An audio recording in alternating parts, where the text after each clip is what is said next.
3. Comprendre des émissions de radio et des enregistrements du domaine public. Exercice 7.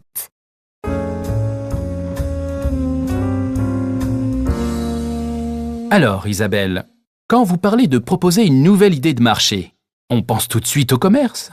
Effectivement. Mais pour nous, notre idée de marché gratuit repose sur une idée d'échange, de partage. En fait, il n'y a aucun échange d'argent. C'est avant tout l'idée de donner aux autres. Les gens qui n'ont plus besoin de leurs affaires les apportent et les offrent à des gens qui trouvent là leur bonheur.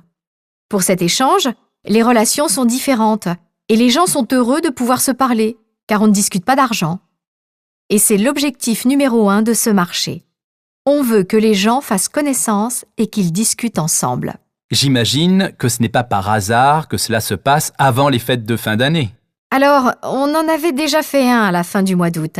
Mais c'est vrai qu'avant les fêtes, les gens ont plus tendance à consommer. Alors, on aimerait que ce soit davantage une période de solidarité. C'est aussi une période qui est difficile pour certaines personnes qui n'ont pas de famille ou qui ont des problèmes financiers. Tout cela donne de l'intérêt à notre initiative. Vous vous adressez à quel public? À tout le monde. Mais pour cette fois, on a plus pensé aux personnes qui ont peu d'argent. Vous m'avez dit que vous l'organisiez pour la 2e fois dans cette partie de la Suisse francophone. Vous voulez lancer une nouvelle tradition? D'abord, vous savez que nous sommes tous là bénévolement, sans être payés. Alors il faut que ça reste un plaisir à organiser. On l'organisera 2 à 3 fois par année en fonction des possibilités de lieux que la ville nous prêtera. Qu'est-ce qu'il faut pour organiser un marché gratuit?